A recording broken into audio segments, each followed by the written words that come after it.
Kita ke sorotan lain, Saudara. Kejaksaan Agung mengaku telah berupaya mencari Ronald Tanur dan telah melayangkan surat pemanggilan sebagai saksi dalam kasus suap dan gratifikasi senilai 25 miliar rupiah untuk vonis bebas. Kejaksaan Agung mengklaim telah melakukan cegah dan tangkal ke luar negeri semua pihak yang terlibat. Pasca divonis 5 tahun penjara, rumah Gregorius Ronald Tanur yang terletak di kawasan perumahan elit di Surabaya tampak sepi tanpa aktivitas di dalam rumah. Kejaksaan Negeri Surabaya hingga kini belum mengeksekusi Ronald Tanur usai divonis 5 tahun penjara di tingkat kasasi. Untuk Ronald Tanur dalam perkara ini akan kami panggil sebagai saksi. Sebagai tambahan, tadi malam kita lakukan penggeledahan di rumah orang tua Ronald Tanur. Saat itu kebetulan Ronald Tanur tidak ada di tempat, namun demikian kami panggil, kami cari untuk dimintai keterangan sebagai saksi. Jadi Ronald Tanur belum sebagai tersangka.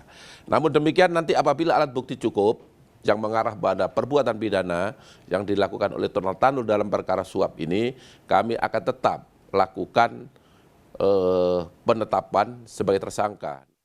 Pasca penangkapan 3 hakim Pengadilan Negeri Surabaya yang memvonis bebas Gregorius Ronald Tanur, Kejaksaan Agung menangkap seorang pensiunan pejabat Mahkamah Agung Zarof Richard di Jimbaran, Badung, Bali. Penangkapan terkait vonis bebas Ronald Tanur yang didakwa menganiaya kekasihnya hingga tewas ini dibenarkan Kasipenkum Kejaksaan Tinggi Bali, Putu Eka Sabana. Ia menyebut penangkapan dilakukan tim dari Kejaksaan Agung dan usai dilakukan pemeriksaan, Zarof Richard langsung diterbangkan ke Jakarta. Memang benar, di malam ada tim dari penyidik Kejaksaan Agung menangkap 1 orang di sekitar daerah Jimbaran. Kemudian yang bersangkutan dibawa ke kantor Kejaksaan Tinggi untuk dilakukan pemeriksaan awal dan tadi pagi langsung dibawa ke Jakarta. Tapi memang perkaranya ada terkait dengan perkara Raja Tanur itu? Iya. Inisialnya? Inisialnya ZR kalau nggak salah ya. Hingga saat ini Kejaksaan Agung masih terus mengembangkan perkara vonis bebas Ronald Tanur.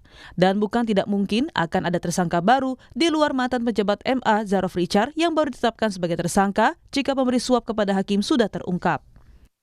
Opsi untuk memeriksa keluarga Ronald Tanur. Nah, apakah bukan itu pemberi suap? Iya, pemberi suap. Pemberi suap. Jadi kita tim penyidik lah yang bekerja. Untuk kemungkinan bertambahnya tersangka dalam kasus suap ini. Nah, kalau kita mengungkap siapa penyuapnya. Plus teman-teman untuk kegiatan penyidikan, penggeledahan, penangkapan kita fasilitasi semuanya. Tapi untuk materi atau substansinya itu adalah kewenangan kami. Sebelumnya dalam operasi tangkap tangan, Kejaksaan menangkap Erintuah Damanik, Mangapul, dan Hari Harindio di Jawa Timur. Mereka adalah 3 hakim yang memvonis bebas Ronald Tanur. Sementara Kejaksaan menangkap LR, pengacara terdakwa Ronald Tanur di Jakarta. Dalam penangkapan tersebut, Kejaksaan Agung mengamankan barang bukti uang tunai berbagai mata uang yang mencapai 20 miliar rupiah. Tim Liputan Kompas TV.